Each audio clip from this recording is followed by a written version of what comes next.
عنایت سے ہمیں سنبھال لیتا ہے. اور ایسا ہی ہوا. خدا نے جب میں نے خدا کو پکارا تو اس نے مجھے جواب دیا. جب ہم خدا کی طرف اپنی دھیان لگا لیتے ہیں, خدا کی طرف اپنی آنکھیں لگا لیتے ہیں, جب سچے دل سے اسے پکارنا شروع کرتے ہیں تو پھر وہ لازم ہے کہ ہمیں جواب دیتا ہے, کیونکہ وہ نہ تو اونگتا ہے نہ سوتا ہے, کیونکہ وہ زندہ خدا ہے اور زندہ خدا دعاؤں کا جواب دیتا ہے. اور آج اگر اس نے مجھے اپنی خدمت کے لیے چنا ہے, آج اگر اس نے مجھے اپنی خدمت کے لیے بلا لیا ہے, تو میں سمجھتا ہوں یہ اس کا مجھ پر کرم ہے. کیونکہ کلام میں ہم دیکھتے ہیں کہ جب یسوع مسیح یروشلم میں داخل ہوتا ہے تو اس کا والہانہ استقبال ہوتا ہے, اور فقی فریسی کہتے ہیں کہ اپنے شاگردوں کو منع کر. تو یسوع کہتا ہے اگر یہ چپ ہو گئے تو پتھر بھی چلا اٹھیں گے. اس کے کلام کی منادی کے لیے ضروری نہیں ہے, وہ کسی کو بھی چن سکتا ہے. کسی راستے پہ جاتے ہوئے کسی پر بھی اس کا نور چمک سکتا ہے, کسی کو بھی اپنی خدمت کے لیے بلا سکتا ہے. لہٰذا میں سمجھتا ہوں کہ خدا کا شکر ہے کہ خدا نے مجھے اس کام کے لیے چنا. خدا آپ میں سے بھی بہتوں کو چن سکتا ہے. خدا آپ سے بھی پیار کرتا ہے. وہ چاہتا ہے کہ آپ کے دکھوں کا, دردوں کا مداوع ہو سکے. آج گھروں کے مسائل ہیں, آج پریشانیاں ہیں, آج ہمارے نوجوانوں کے پاس جابز نہیں ہیں, بے روزگاری ہے, گھروں میں مسائل ہیں, ہمارے ماں باپ کے اندر لڑائی جھگڑے ہیں, ہمارے بچے خوش نہیں ہیں. آج گھروں میں بہت سی مصیبتیں ہیں, بہت سی پریشانیاں ہیں. آج میں سمجھتا ہوں اگر ہم سچے دل سے خدا کو پکاریں گے جیسے میں نے پکارا خدا کو اور اس نے مجھے جواب دیا, تو آج آپ کے حالات بھی بدل سکتے ہیں. آج آپ کے سامنے جو بحر کلزم ہے وہ 2 حصوں میں تقسیم ہو سکتا ہے. آج وہ پہاڑ جو آپ کو نظر آتا ہے, مشکلات کا پہاڑ, کرب کا بحر پہاڑ, مصیبتوں کا پہاڑ, وہ ریزہ ریزہ ہو سکتا ہے, میدان ہو سکتا ہے. فقط ہمیں یسوع کو اپنا دل دینے کی ضرورت ہے, اور سچے دل سے جب اسے پکار لیتے ہیں تو پھر ہمارے تمام راستے جو ہیں وہ کلیئر ہو جاتے ہیں. ہمیں اپنی منزل نظر آنا شروع ہو جاتی ہے, کیونکہ راستوں پر سبھی چلتے ہیں, منزل شاید نظر نہیں آتی. اور میری اور آپ کی منزل ایک ہی ہے, اور اس کا نام یسوع مسیح ہے. جب یسوع مسیح کو تک لیتے ہیں, دیکھ لیتے ہیں, اور اپنا دھیان اس کی صلیب کی طرف لگا دیتے ہیں, تو میں سمجھتا ہوں کہ پھر خدا کو یسوع مسیح ہمیں برکت دینے کے لیے خود اتر آتا ہے. جیسے ہمارا ایمان ہے کہ وہ یہاں پر موجود ہے, اور آج اس کلام کی نسبت سے ہم سب برکت پائیں گے. ہاللیلویا. تو آئیے ہم پہلی تلاوت کریں گے, اور اس کی تعظیم میں سب اپنے پیروں پہ کھڑے ہوں گے. ہم خداوند کے کلام میں سے پہلی تلاوت کریں گے, اور اس کے تعظیم میں سب کھڑے ہوں گے. میرے ساتھ نکالیے مکاشفہ کی کتاب, اس کا 4 باب. مکاشفہ کی کتاب اور اس کا 4 باب, اس کی پہلی آیت اور دوسری آیت کا میں تلاوت کروں گا. نکالیے سب نے مکاشفہ 4 باب اس کی پہلی آیت سے.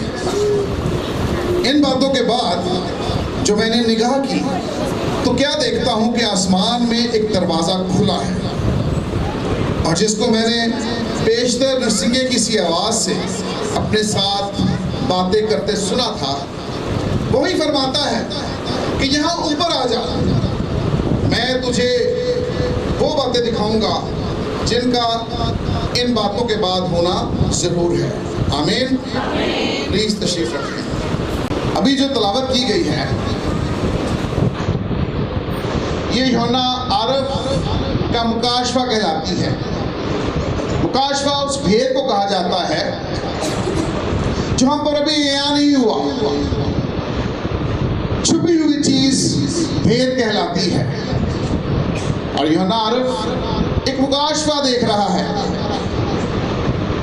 اور یوحنا عارف یہاں پر کلیسیا کی نمائندگی کرتے ہوئے نظر آتا ہے, کیونکہ وہ کہتا ہے کہ کہ پہلے جب ہم کلیسیاؤں سے خطاب کر رہے تھے، کلیسیاؤں کو ہم ایڈریس کر رہے تھے، اس کے بعد میں نے دیکھا کہ ایک آواز جو نرسنگے سی آواز ہے وہ مجھے آتی ہے. بول کوئی انسان رہا ہے، وہ آواز انسان کی ہے، انسان سی آواز ہے، لیکن نرسنگے میں سے آ رہی ہے. وہ نرسنگے کی آواز کو سن رہا ہے اور وہ کہتا ہے میں آواز سنتا ہوں کہ یہاں اوپر آ جا. یہ وقت وہ ہے جب ہم یوحنا عارف کا ریپچر دیکھتے ہیں کہ وہ آسمان پر اٹھایا گیا ہے. وہ اپنے آپ کو دیکھ رہا ہے کہ میں آسمان پر اٹھایا جا رہا ہوں، اور پھر وہ دیکھتا ہے کہ وہاں پر تخت پر بیٹھا ایک شخص ہے. وہ کسی اور شخص کو نہیں دیکھتا، وہاں 2 3 4 تخت نہیں دیکھتا، بلکہ ایک ہی تخت دیکھتا ہے اور اس پر ایک ہی شخص کو دیکھتا ہے. کیونکہ ہمارا ایمان ہے کہ جو ہمارا خدا ہے وہ اپنا تخت آسمان پر لگائے بیٹھا ہے اور اس کا کوئی ثانی نہیں ہے. وہ غیور خدا ہے، وہ خدا واحد ہے، وہ ہر جگہ موجود ہے کیونکہ وہ قدرت رکھتا ہے. وہ خداوندوں کا خدا ہے اور وہ دیکھتا ہے کہ اس تخت پر خدا بیٹھا ہے. وہ یسوع المسیح کو وہاں پر دیکھتا ہے. اور آگے ہم دیکھتے ہیں 5واں باب میرے ساتھ دیکھیں.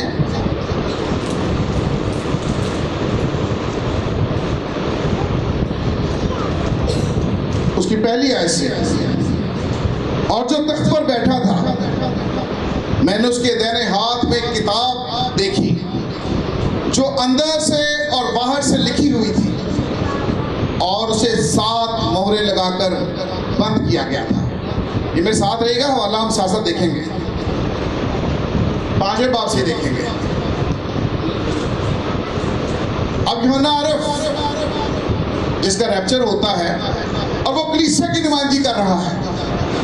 بیسیکلی یوحنا عارف کلیسیا ہے اور وہ دیکھتا ہے کہ اس تخت پر جو بیٹھا ہے اس کے دائیں ہاتھ میں ایک کتاب ہے جو اندر سے اور باہر سے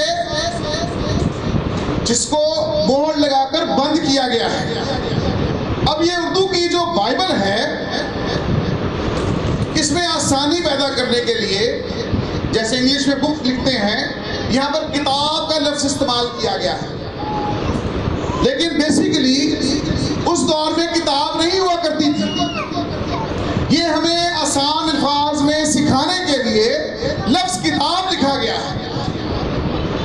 اگر ہم اس دور کی طرف دیکھیں تو وہاں پر یہ صفحے نہیں تھے، کتابیں نہیں تھی، بلکہ چمڑے پہ لکھا جاتا تھا.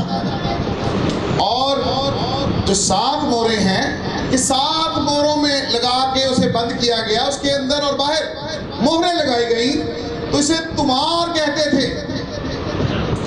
سکرول جسے کہتے ہیں، اردو میں اس کے لیے ورڈ یوز ہوا ہے تمار. یہ تمار، ایک تمار لکھا گیا، اسے لپیٹا گیا اور اس کے اوپر مہر لگا دی گئی، اسے بند کر دیا گیا. اس کے اوپر دوسرا تمار لگایا گیا اور اسے دوسری مہر سے بند کیا گیا، پھر تیسرا، پھر چوتھا، ایسے 7 تمار 7 جگہ پہ لکھا ہے، 7 مہروں سے بند کیا گیا. ہر مہر کھولنے کی بات، یہ مکاشفہ 6 باب میں جب ہم جائیں گے تو مہریں کھولنے کی بات آتی ہے، لیکن یہاں پر ہم دیکھتے ہیں کہ 7 مہروں کی بات ہے. لکھا ہے کہ وہ کتاب دیکھی جو اندر سے اور باہر سے لکھی ہوئی تھی اور اسے 7 مہریں لگا کر بند کیا گیا تھا. 7 مہریں لگا کر بند کیا گیا تھا. اور یہ کتاب جسے 7 مہریں لگا کر بند کیا گیا ہے، اسے کون کھولے گا؟ کون کھولے گا؟ وہی جو غالب آئے گا، وہی جو غالب آئے گا. اور غالب کون آیا یہ ہم آگے دیکھیں گے، کیونکہ خدا کے کلام میں لکھا ہے یہ مہریں اگر خدا نے لگائی ہیں تو کلام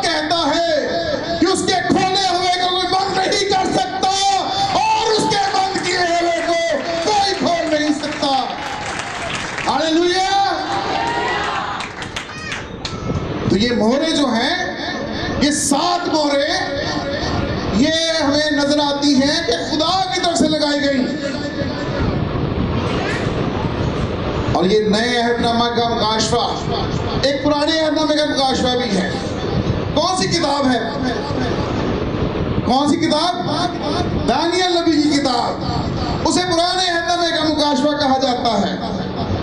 تو آئیے میرے ساتھ دیکھیں ذرا دانیل 12 باب اور اس کی 4 آیت.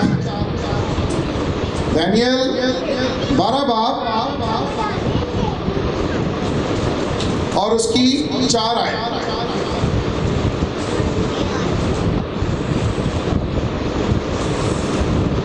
یہاں پر لکھا ہے لیکن تو اے دانیل ان باتوں کو بند کر رکھ اور کتاب پر آخری زمانہ تک مہر لگا دے. بتھیرے اس کی تفتیش و تحقیق کریں گے. آخری زمانہ کے لیے دانیل نبی کو کہا گیا کہ تو اس کتاب کو بند کر دے، کیونکہ یہ کتاب جس کو یوحنا دیکھ رہا ہے کس کی 7 موریں ہیں، اور اس موروں کے اندر جب کتاب کو کھولا جائے گا تو مجھے نظر آئے گا کہ کلیسیا کہاں پر قائم ہے. اس میں میرے اعمال ہیں، اس میں لکھا ہے کہ میرا ریپچر کیسے ہونا ہے. ان کتاب کی 7 موروں کو کھولنے کے بعد ہی تو پتہ چلے گا کہ خدا نے کلیسیا کے لیے کیا انتظام کیا ہے. کیونکہ وہ کتاب کلیسیا کے ساتھ جڑی ہے، اور جو باتیں خدا کے کلام میں لکھی ہیں ان کا پورا ہونا ظہور میں آنا ضرور ہے. تبھی یہ باتیں پوری ہوں گی. لیکن کلیسیا جاننا چاہتی ہے، یوحنا عرب جو کلیسیا کی نمائندگی کرتا ہے وہ جاننا چاہتا ہے کہ اس کتاب میں کیا لکھا ہے. لیکن کتاب دانیل نبی بھی کہہ رہا ہے پرانے عہد نامہ میں کہ اسے بھی کہا گیا کہ اس کتاب کو بند کر دے آخری زمانہ کے لوگوں کے لیے، تاکہ جب تک ایک ایک نوشتہ پورا نہ ہو جائے تب تک اس کتاب کا پورا ہونا ضرور ہے.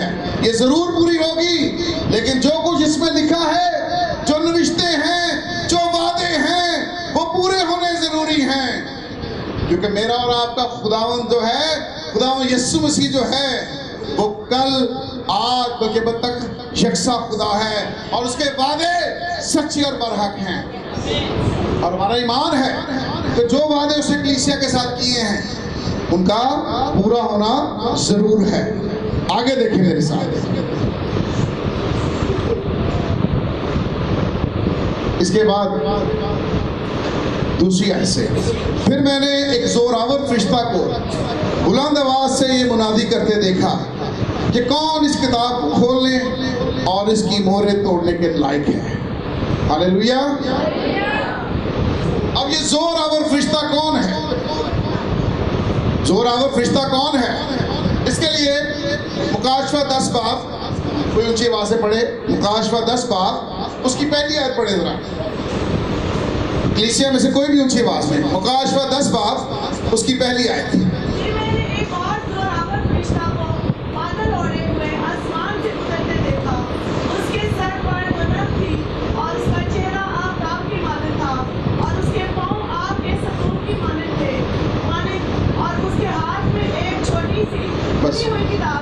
آمین آمین آمین. اور اس کے ہاتھ میں ایک چھوٹی سی کھلی ہوئی کتاب تھی. وہ فرشتہ، زوراور فرشتہ جس کا ذکر یہاں پہ بھی ہے، 5ویں باب میں بھی ہم دیکھتے ہیں، وہ کہتے ہیں میں زوراور فرشتہ کو دیکھتا ہوں. اور 10ویں باب میں بھی وہ کہتا ہے کہ پھر میں نے ایک زوراور فرشتہ کو بادل اوڑھے ہوئے آسمان سے اترتے ہوئے دیکھا. اس کے سر پر دھنک تھی اور اس کا چہرہ آفتاب کی مانند تھا، اور اس کے پاؤں آگ کے ستونوں کی مانند تھے، اور اس کے ہاتھ میں کتاب تھی. یہ زوراور فرشتہ کوئی اور نہیں، میرا اور آپ کا پیارا محبوب خداوند یسوع مسیح ہے.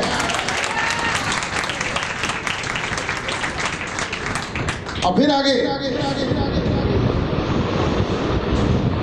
لکھا ہے 30ویں آیت سے، اور کوئی شخص آسمان پر یا زمین پر یا زمین کے نیچے اس کتاب کو کھولنے یا اس پر نظر کرنے کے قابل نہ نکلا، اور میں اس بات پر زار زار رونے لگا کہ کوئی اس کتاب کو کھولنے یا اس پر نظر کرنے کے لائق نہ نکلا۔ ہاللیلویہ۔ اب دیکھیں کہ یوحنا عارف جو ہے، جو کلیسیا کی نمائندگی کر رہا ہے، وہ کہتا ہے کہ میں زور زور سے زار زار سے رویا کہ مجھے پتا چل جائے کہ اس کتاب میں کیا لکھا ہے، کیونکہ کوئی بھی مجھے نہیں ملا جو اس کتاب کو کھول سکے، جو ان مہروں کو اوپن کر سکے۔ تو وہ جو کلیسیا کی نمائندگی کرتا ہے وہ کہتا ہے میں زار زار رونے لگا۔ آج جس حالات سے کلیسیا گزر رہی ہے، کلیسیا کو پتا ہونا چاہیے کہ ہم کہاں پر کھڑے ہیں، خداوند کی نظر میں ہمارا کیا مقام ہے۔ اس کے لیے کلیسیا کو زار زار رونے کی ضرورت ہے، خدا کے آگے گڑگڑانے کی ضرورت ہے، دعا میں بیٹھنے کی ضرورت ہے، خدا سے دل لگانے کی ضرورت ہے، کیونکہ جب تک ہم اپنا دھیان خدا کی طرف نہیں لگائیں گے، ہمیں پتہ نہیں چلے گا کہ ہماری زندگی میں خدا نے کیا مقصد رکھا ہے۔ اور آپ دیکھ رہے ہیں کہ یہاں پر یوحنا عارف جو ہے وہ کہتا ہے کہ میں زار زار رونے لگا، کیونکہ وہاں پر کوئی مجھے اور نظر نہیں آ رہا۔ جب کوئی راستہ ختم ہو جاتا ہے، کچھ نظر نہیں آتا، سامنے بحر کلثم آ جاتا ہے، سامنے دیوار آ جاتی ہے، سامنے کوئی چیز ہمیں نظر نہیں آتی، جب کچھ نظر نہیں آتا تو صرف ایک ہی ہستی نظر آتی ہے، اور اس کا نام یسوع مسیح ہے۔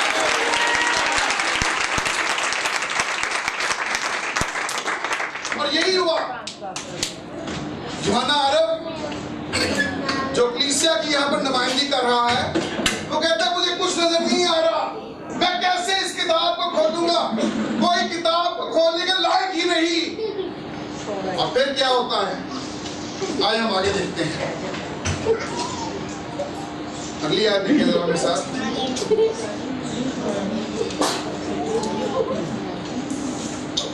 تب ان بزرگوں میں سے ایک نے مجھ سے کہا کہ مت ڈر، مت رو، دیکھ یہودا کے قبیلہ کا وہ ببر جو داؤد کی اصل ہے، اس کتاب اور اس کی ساتوں مہروں کو کھولنے کے لیے غالب آیا۔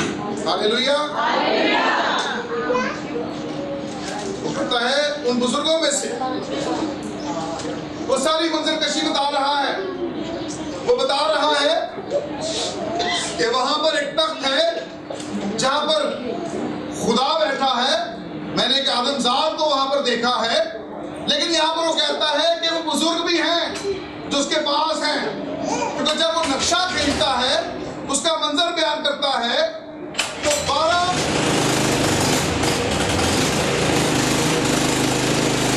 رسول جو ہیں، جو نئے دونوں کے رسول ہیں، ان کے تخت وہاں پر موجود ہیں۔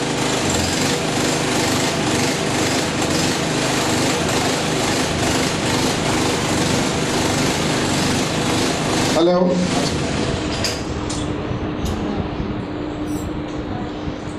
چلے رہنے دے سے ویسے ہم بات کر لیں۔ تو جب منظر کشی کرتا ہے تو 24 بزرگ وہاں پر موجود ہیں، 12 نئے عہد نامے کے رسول ہیں جن کی مجلس ہے وہاں پہ، اور 12 قبیلوں کے سردار۔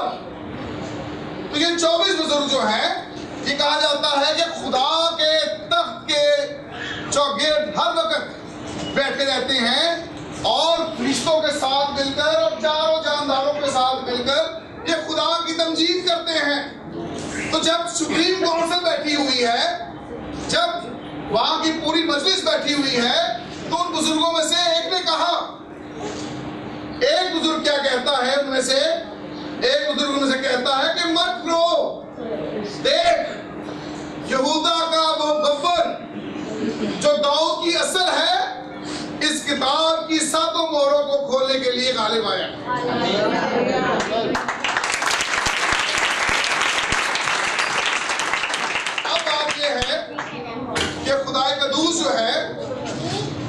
یسوع مسیح جو ہے اسے یہودا کا ببر بھی کہا گیا ہے اور یہاں پر ذبح کیا ہوا برا بھی کہا گیا ہے.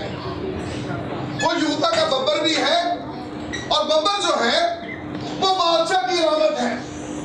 ببر جو ہے وہ طاقت کا سمبل ہے. اسی لیے کیونکہ وہ یہودیوں میں جب ہے تو یہودیوں کے لیے وہ یہودا کا ببر ہے, لیکن غیر قوموں کے لیے, ہم لوگوں کے لیے وہ ببر نہیں ہے بلکہ وہ برا ہے. وہ ذبح کیا ہوا برا ہے جس نے میرے لیے اور آپ کے لیے اپنا لہو بہایا, قربان ہو گیا. تو جب وہ ببر ہے اور برا ہے تو وہ اس لیے ہے کیونکہ وہ اپنی الوہیت میں وہ خدا ہے, وہ کامل ہے. اور جب ہم خدا کے کلام میں دیکھتے ہیں تو ہمیں یہ نظر آتا ہے کہ اسے 3 لقب دیے گئے. اسے سب سے پہلے خدا کو آدم ذات کہا گیا, آدم ذات کہا گیا, ابن آدم کہا گیا. وہ ابن آدم بھی ہے, وہ ابن خدا بھی ہے اور وہ ابن داؤد بھی ہے. یہ 3 لقب جو ہیں یہ خدا یسوع مسیح کو دیے گئے ہیں. جب وہ دنیا میں خدمت کے لیے آیا, دنیا میں خدمت کے لیے بھیجا گیا تو اسے ابن آدم کا ٹائٹل دیا گیا. ابن آدم کا ٹائٹل اس لیے دیا گیا کیونکہ ابن آدم نبی کی خدمت کو ظاہر کرتا ہے, انبیانہ خدمت کو ظاہر کرتا ہے. اس نے اس دنیا میں آ کر انبیانہ خدمت کی, اس لیے اسے ابن آدم کے نام سے جانا اور پہچانا جاتا ہے. پھر مرکز رسول کی انجیل کے پہلے باب میں ہم دیکھتے ہیں وہاں پر اسے ابن خدا کہا گیا ہے. ابن خدا یعنی خدا کا بیٹا, اور خدا کا بیٹا کون ہے؟ وہ یسوع مسیح ہے. اور اس نے کہا ہے کہ جو کچھ تم میرے نام سے مانگو گے وہ خدا تم کو دے گا. یسوع نام میں قدرت ہے, یسوع نام میں قوت ہے, یسوع نام میں زندگی ہے. اور وہ ابن خدا اس لیے ہے کیونکہ خدا میں سے نکلا ہوا کلمہ ہے. اور یوحنا رسول کی انجیل اس کے پہلے باب میں لکھا ہے کہ ابتدا میں کلام تھا, کلام خدا کے ساتھ تھا اور کلام ہی خدا تھا.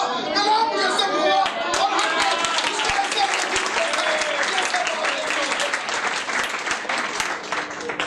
پھر خدا کے کلام میں ہم دیکھتے ہیں, خدا کے کلام میں لکھا ہے کہ اس نے اپنے کلام کو اپنے ہر نام سے زیادہ عظمت دی ہے. تو اس کا نام کیا ہے؟ اس کا نام خداوند یسوع مسیح ہے جو خود خدا ہے, جو مجسم ہے. اور ہم اس کا سجدہ دیکھا جیسا باپ کے ابن کے نام. اور پھر تیسرا اس کا جو ظہور ہے, اس کا ٹائٹل ہے وہ ابن داؤد کا ہے. اور یہ کیا ہوا جب ماں مریم پر روح القدس نازل ہوا, روح نے سایہ ڈالا تو فرشتہ نے کیا پیغام دیا کہ یہ اپنے باپ داؤد, اپنے باپ یعقوب کے گھرانے پر اب تک بادشاہی کرے گا اور خدا باپ اس کے باپ داؤد کا تخت اسے دے گا. تو جب وہ 1000 سال بادشاہی میں آئے گا تب وہ ابن داؤد کے روپ میں آئے گا. وہ جو 1000 سال بادشاہی ہے جس کے لیے اس نے آنا ہے, جب دوسری آمد ثانی ہونی ہے, اس کے بعد جب وہ دوبارہ اسرائیلیوں کے پاس جائے گا تب لکھا ہے کہ وہ داؤد کے تخت پر 1000 سال بادشاہی کرے گا. تو یہ اس کے منصوبے ہیں, اس کا پلان ہے. اس نے پہلے ابن آدم بن کر اس دنیا میں انبیانہ خدمت کی, اس کے بعد ابن خدا بن کر آج وہ ہمارے ساتھ ہے اور ہماری دعاؤں کو سنتا ہے, اس کا جواب دیتا ہے. اس کے کلام میں لکھا ہے آسمان تلے زمین کے اوپر کوئی دوسرا نام نہیں بخشا گیا جس کے وسیلہ سے ہم نجات پاتے ہیں. صرف ایک نام ہے اور وہ یسوع نام ہے, جس میں قدرت ہے, جس میں قوت ہے, جس میں معجزہ ہے, جس میں زندگی ہے, جس میں قدرت بیان کی گئی ہے.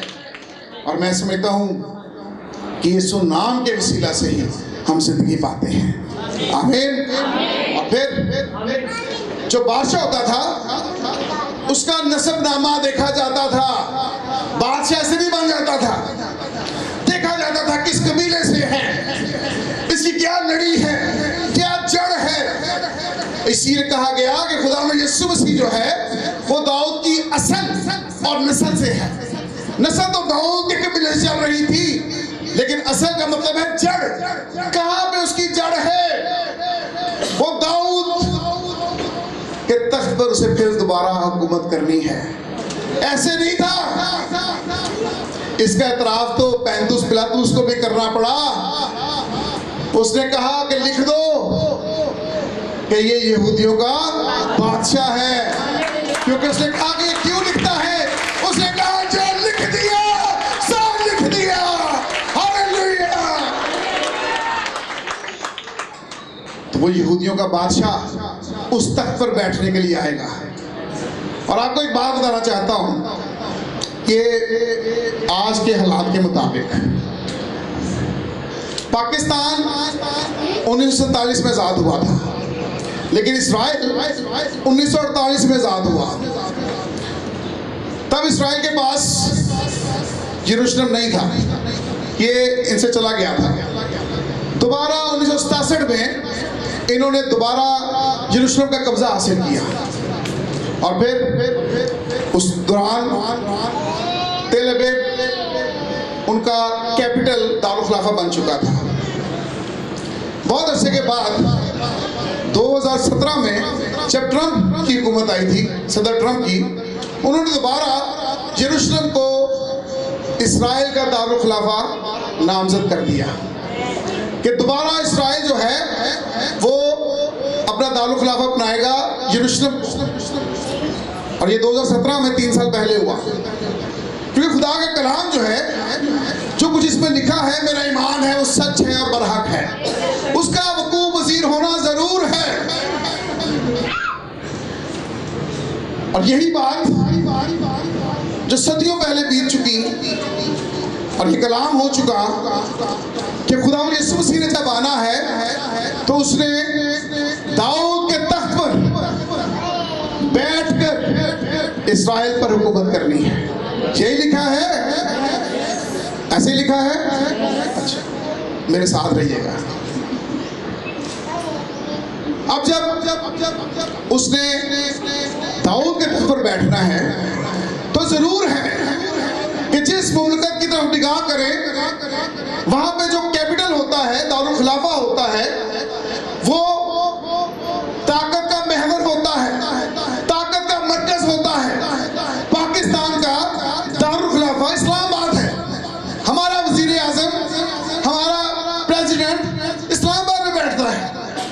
بھارت انڈیا کا دارالخلافہ نیو دہلی ہے. وہاں پہ ان کی راجدھانی ہے، ان کا تخت ہے جہاں پر ان کا پرائم منسٹر اور پریزیڈنٹ بیٹھتا ہے.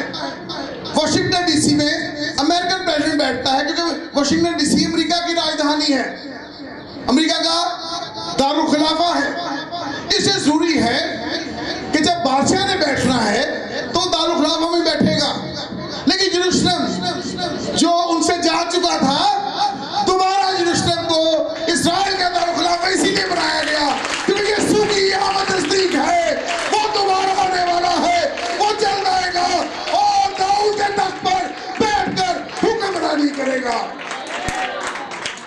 یہ ساری چیزیں جڑی ہوئی ہیں آپس میں، یہ ساری چیزیں کنیکٹڈ ہیں آپس میں. اور آگے ہم کیا دیکھتے ہیں؟ آئیے میرے ساتھ دیکھیں 6 آیت سے.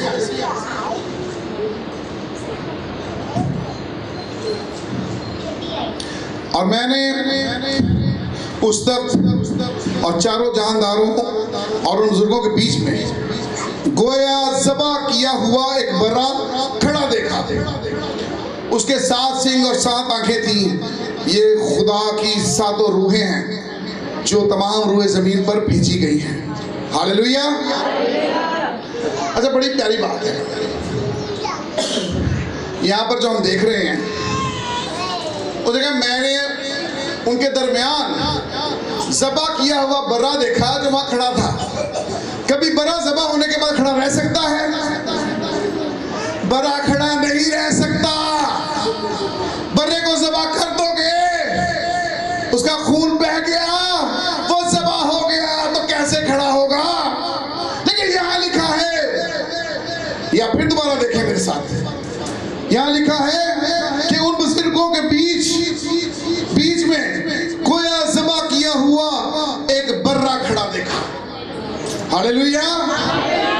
کتنی خوبصورت بات لکھی ہے یہاں پہ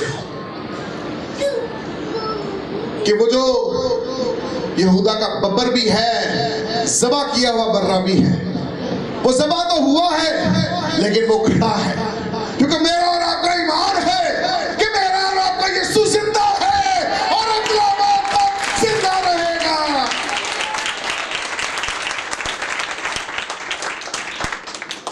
اور اسے جو نورانی جسم جب ملا تھا, جب وہ زندہ ہوا تھا, تو لوگوں نے کہا کہ وہ اموس کے رستے پہ بھی نظر آتا ہے, وہ یروشلم میں بھی نظر آتا ہے, وہ بالا خانہ میں بھی نظر آتا ہے, کیونکہ وہ ہر جگہ موجود ہے, وہ قدرت رکھتا ہے, وہ یسوع المسیح ہے.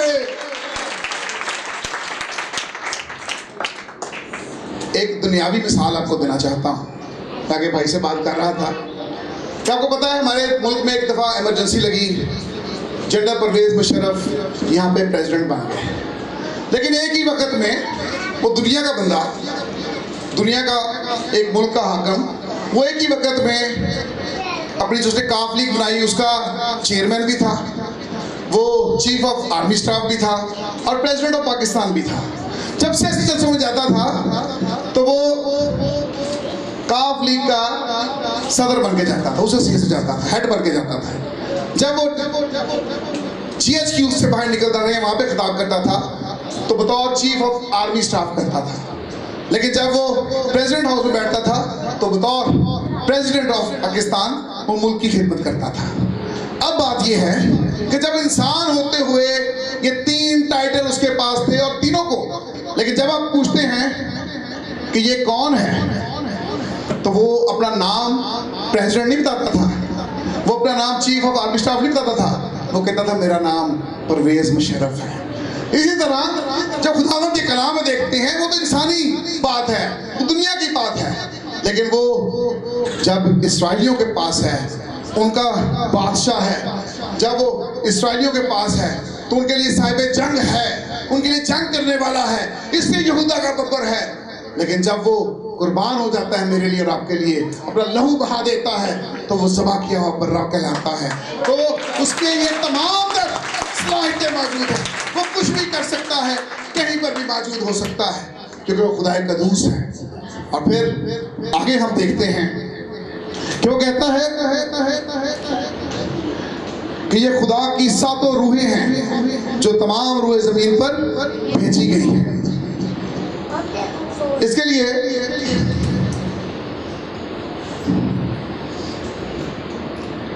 آپ میرے ساتھ خداوند کے کلام میں سے دیکھیں, یسایہ 11 باب, میں ریفرنس اس لیے کوٹ کر رہا ہوں تاکہ آپ کو ایزیلی سمجھ لگتی رہے ساتھ ساتھ کہ یہ کوئی بات آپس خود سے نہیں کر رہا, میں یہ خدا کے کلام میں سے بات کر رہا ہوں. کلام جب بھی کریں, جب بھی سنیں, کوشش کریں خدا کے کلام میں سے ہو, نہ تو باہر سے ہو نہ اندر سے ہو. آج کل لوگ کلام کی تفسیر تشریح اپنے الفاظ میں کر کے, تو میں سمجھتا ہوں کہ لوگوں کو ورگلا رہے ہیں, اور صحیح تعلیم جو خدا کی تعلیم ہے وہ خدا کے لوگوں کے کانوں تک نہیں پہنچ پاتی. اس لیے جو کچھ بھی ہو خدا کے کلام میں سے بیان کرنا چاہیے. اگر میں ثابت نہیں کر سکتا تو مجھے خدا کے کلام میں سے بیان نہیں کرنا چاہیے. خدا کے کلام میں سے کریں, اس کی تشریح, اس آز کی ادائیگی کرتے وقت اس بات کا خیال رکھیں کہ جو ہم بیان کر رہے ہیں وہ خدا کے کلام میں سے کر رہے ہیں. تو آئیے میرے ساتھ دیکھیں یسایہ 11 باب اس کی پہلی اور دوسری آیت. یہاں لکھا ہے, اب ہم دیکھیں گے کہ یہ 7 روحیں کیا ہیں. 7 مہریں تو آپ کو بتائی ہیں, یہ 7 مہریں ہیں جو خدا نے بند کر دی ہیں.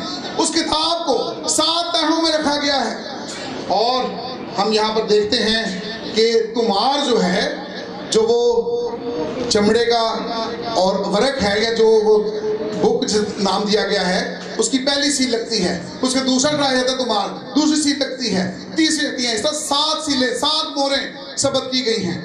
اب آگے ہم دیکھتے ہیں کہ 7 روحوں کا ذکر ہے. یہ 7 روحیں کون سی ہیں جو بھیجی گئی ہیں؟ تو یہ یسایہ 11 باب پہلی اور دوسری آیت, اور یسی کے تنے سے ایک کونپل نکلے گی اور اس کی جڑوں سے ایک باراور شاخ پیدا ہوگی. اور پہلی اور خداوند کی روح اس پر ٹھہرے گی، پہلی روح کی حکمت اور خرد کی روح 3 ہو گئی، مصلحت اور قدرت کی روح 5 ہو گئی، معرفت اور خداوند کے خوف کی روح 7 ہو گئی۔ یہ 7 روحیں ہیں جن کے بارے میں کہا گیا ہے کہ اس پر ٹھہرے گی، کلیسیا میں بھیجی گئی ہیں۔ ان 7 روحوں کا ذکر یسایہ نبی کی کتاب میں کیا گیا ہے، اس کے 11 باب کی پہلی اور دوسری آیت میں۔ جب ہم مکاشفہ کو پڑھتے ہیں تو اس کو جاننے اور سمجھنے کے لیے ضروری ہے کہ وہ حوالے بھی ساتھ پڑھے جائیں جن کا اس کے ساتھ کنیکشن ہے۔ اور پھر آگے کیا لکھا ہے؟ اس نے آ کر تخت پر بیٹھے ہوئے کے دائیں ہاتھ سے اس کتاب کو لے لیا۔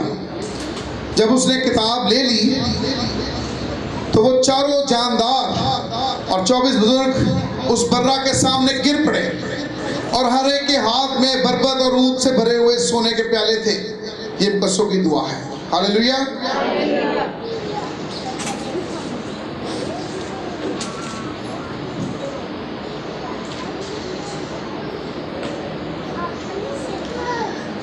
ہمارا یسوع جو ہے، اسے کہا کہ کون یہ کھولے گا؟ اسے کہا صرف وہی جو غالب آیا ہے۔ ہمارا یسوع کہاں پر غالب آیا ہے؟ تاریخ کی سب سے بڑی جو جنگ ہے وہ صلیب پر لڑی گئی ہے، اور یسوع جسے صلیب پر فتح پائی، جس نے موت اور قبر پر فتح پائی، اس کے لیے لکھا ہے کہ وہ موت پر غالب آیا۔ کوئی شخص دنیا میں ایسا نہیں، کوئی نبی، کوئی پیغمبر دنیا میں ایسا نہیں جس نے موت پر فتح پائی۔ یہ صرف میرا اور آپ کا یسوع ہے جو غالب آیا ہے۔ یہ ورڈ غالب جو ہے، جو یہاں پر لکھا گیا ہے، وہ اسے لکھا گیا ہے کہ دنیا میں اور کوئی نہیں معبود نہیں ہے، صرف ایک ہی معبود ہے، ایک ہی خدا ہے، اس کا نام یسوع مسیح ہے جو موت پر، قبر پر، ابلیس پر غالب آیا ہے۔ اور پھر اس نے کہا کہ موت تیرا ڈنگ کہاں رہا؟ موت فتح کا لقمہ ہو گئی۔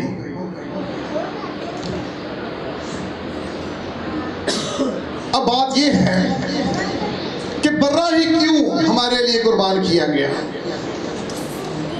ہمارے گناہوں کی معافی کے لیے برہ ہی کیوں چوز کیا گیا؟ جب باغ عدن میں ہم دیکھتے ہیں تو شیطان جس نے عورتوں پر ورگلایا وہ ایک فرشتہ ہی تھا، بڑا طاقتور فرشتہ جو کوہ مقدس پر قائم کیا گیا تھا۔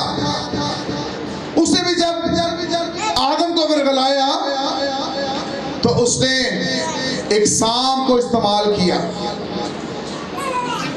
جدائی کی بنیاد جب ڈالی گئی تو وہاں پر سام کا استعمال نظر آتا ہے۔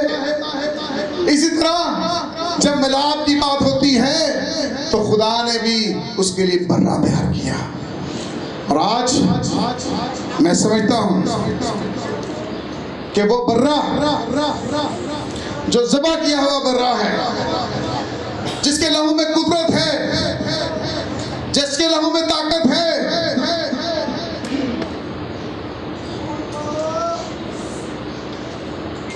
وہ آج میرے اور آپ کے گناہوں کو دھونے کے لیے موجود ہے۔ یوحنا عارف یہاں پر بار بار چاہ رہا ہے کہ وہ کتاب کھولی جائے، وہ کتاب دیکھی جائے، اس کتاب میں کیا لکھا ہے۔ لیکن وہ کتاب تو آخری زمانہ کے لیے لکھی گئی ہے، وہ کتاب تو اس سے لکھی گئی ہے کہ جب سب کچھ فنا ہو جائے گا اس وقت یہ کتاب کھولی جائے گی۔ لیکن کلیسیا کو بلا کے دکھایا جا رہا ہے۔ یوحنا عارف جو کلیسیا کی نمائندگی کر رہا ہے، وہ کہتا ہے کہ وہ کتاب جب نہیں کوئی کھول پا رہا تو میں زار زار رو رہا ہوں۔ اب اس کتاب میں ایسا ہے کیا، یہ ہم دیکھتے ہیں۔ یہ آخر میں ہم ایک اور حوالہ دیکھیں گے، میرے ساتھ دیکھیے ذرا عبرانیوں 9 باب اس کی 16ویں اور 17ویں آیت۔ کیونکہ اگر ہم آخری زمانہ میں سے گزر رہے ہیں تو پھر اس کتاب کا کھلنا ضرور ہے، یہ ضرور کھلنی چاہیے، کیونکہ سب کہتے ہیں، ہم کلام سنتے ہیں کہ یہ آفتیں آ رہی آ رہے ہیں، بھولچال آ رہے ہیں، موت سڑکوں پر منڈلا رہی ہے، کورونا کی صورت میں لوگ مر رہے ہیں، اور کیا ہے؟ یہ علامات ہی ہے نا، نشانیاں ہی ہیں نا۔ تو پھر ہم آخری دور کے آخری حصے سے گزر رہے ہیں۔ پھر کلیسیا چاہتی ہے کہ اگر ہم آخری زمانہ سے گزر رہے ہیں تو پھر یہ کتاب کھلنی چاہیے۔ اس کتاب میں کیا ہے؟ کیوں یہ کتاب نہیں کھلی؟ تو اس کے لیے میرے ساتھ دیکھیے عبرانیوں 9 باب،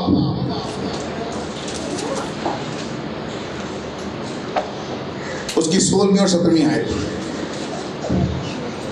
یہاں لکھا ہے کیونکہ جہاں وصیت ہے وہاں وصیت کرنے والے کی موت بھی ثابت ہونا ضرور ہے۔ جہاں پر وصیت ہے وہاں پر وصیت کرنے والے کی موت بھی ہونا ضرور ہے، اس لیے کہ وصیت موت کے بعد ہی جاری ہوتی ہے، اور جب تک وصیت کرنے والا زندہ رہتا ہے اس کا اجرا نہیں ہوتا۔ آمین۔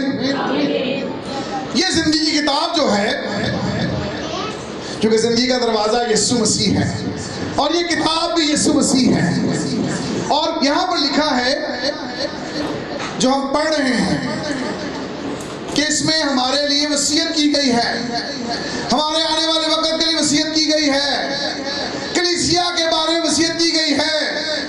ہمیں معلوم ہونا چاہیے کہ وصیت کیا ہے، ہمارے لیے یسوع نے کیا چھوڑا ہے، وہ کیا چاہتا ہے ہمارے لیے، ہمارا ریپچر کب ہوگا، ہم کب یسوع کے پاس جائیں گے۔ اس نے تو وعدہ کیا ہے کہ جہاں میں ہوں تم بھی میرے ساتھ ہو۔ اگر اس کے وعدے سچے ہیں، اگر اس کے وعدے برحق ہیں، تو پھر ہمیں پتہ ہونا چاہیے کہ اس کتاب میں کیا لکھا ہے، اور جو وصیت کلیسیا کے لیے کی گئی ہے اس کتاب میں درج ہے، اس پر 7 مہریں لگی ہوئی ہیں، اور لکھا ہے کیونکہ جہاں وصیت ہے وہاں وصیت کرنے والے کی موت بھی ثابت ہونا ضرور ہے۔ جب کوئی مر جاتا ہے پھر وصیت پڑھی جاتی ہے، پھر وکیل آ کے پڑھتا ہے کہ آپ کے وڈیروں نے، آپ کے باپ دادا نے آپ کے لیے کیا وصیت کی تھی۔ زندگی میں نہیں پڑھی جاتی وصیت، وصیت ہمیشہ مرنے کے بعد پڑھی جاتی ہے۔ وصیت کو وکیل آ کے تب کھولتا ہے، اس سیل کو تب کھولتا ہے، اوپن کرتا ہے جب وہ مر جائے وصیت کرنے والا، اور اس میں لکھا ہے اس لیے کہ وصیت موت کے بعد ہی جاری ہوتی ہے، اور جب تک وصیت کرنے والا زندہ رہتا ہے اس کا اجرا ہی نہیں ہوتا۔ وصیت کھولنے کے لیے، وصیت کے پڑھنے کے لیے ضرور ہے کہ جو وصیت کرتا ہے وہ مر گیا ہو۔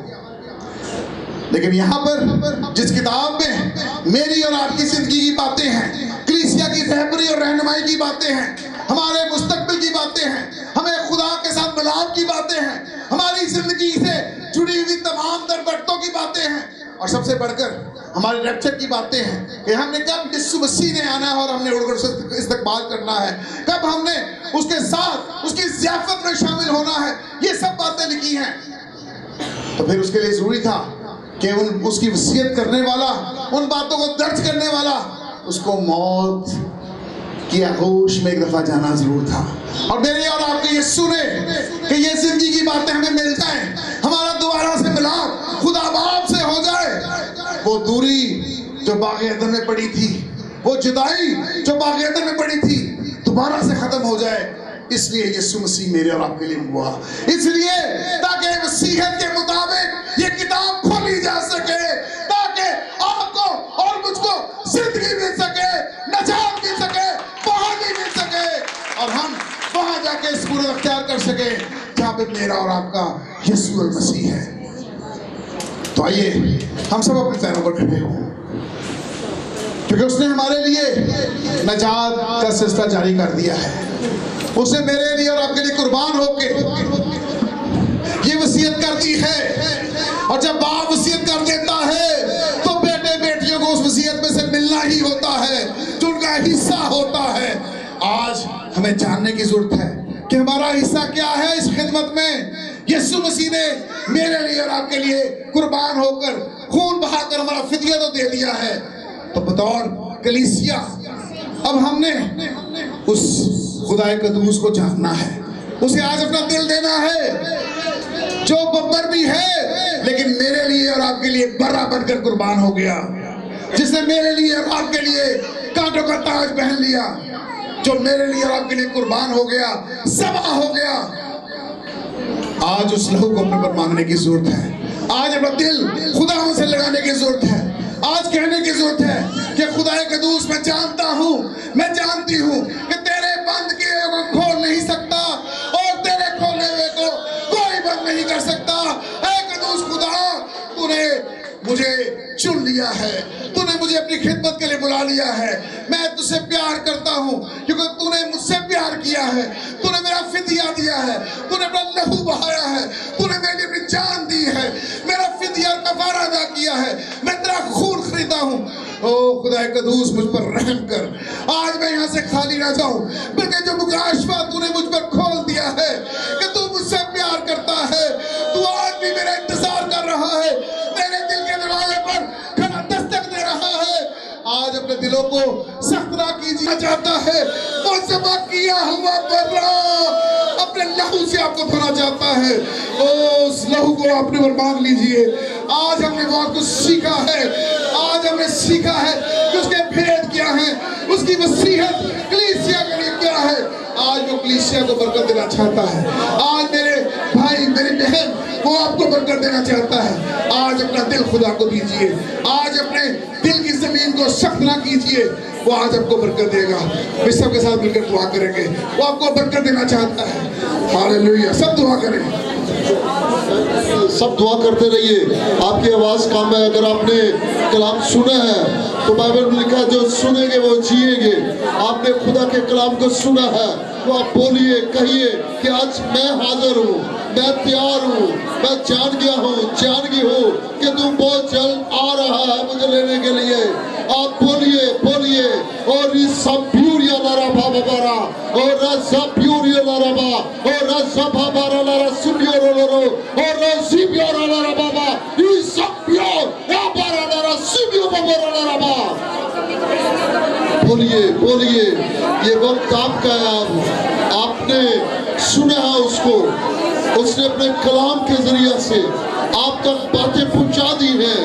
اب فیصلہ آپ نے کرنا ہے۔ بولنا شروع کریں، بولنا شروع کریں، بولنا شروع کریے، میں تیری بیٹی ہوں، میں تیرا بیٹا ہوں، میں جان گیا ہوں، میں جان گئی ہوں، تو میرے لیے قربان ہو گیا۔ اب میرے لیے سارے منصوبے تو نے کیے، میرے لیے سب کچھ کیا تاکہ میں ہمیشہ تیرے ساتھ رہوں۔ سب پیوریا لارا پارا سی میرے میرا بارا، اور صبح بورو لور پی بھی میرے۔ بول سکتے ہیں یہ وقت آپ کا ہے، یہ وقت آپ کا ہے۔ یہ آپ کے لفظ جو ہے، آپ کے جو لب ہیں وہ آپ کو اس کا اثر دیں گے۔ لکھا ہے تو اپنا منہ خوب کھول تو میں اسے بھر دوں گا۔ آپ اپنے لبوں کو کھول سکتے ہیں، کہہ سکتے ہیں تیرے کھولے ہوئے کو کوئی بند نہیں کر سکتا، تیرے بند کیے ہوئے کوئی کھول نہیں سکتا۔ میرے لیے وہ دروازے آج کھل گئے ہیں، میں نے تیرے کلام سے سنا ہے، تو نے میرے دروازوں کو کھول دیا ہے، تو نے میرے بندروں کو توڑ دیا ہے، تو نے میرے جوا کو توڑ دیا ہے، تو نے اپنا ہلکا اور ملام جوا مجھے دے دیا ہے۔ یہ فیصلہ آپ پر ہے، بولتے جائیے، بولتے جائیے۔ Hallelujah, thank you Jesus, thank you Lord, تیرا شکر کرتے ہیں، تیرے خادم کے لیے تیری شکرگزاری کرتے ہیں، تیرے ممسوح کے لیے خدا، جس کو تو نے خدا خدمت کے لیے چن لیا خدا، اور خدا وہ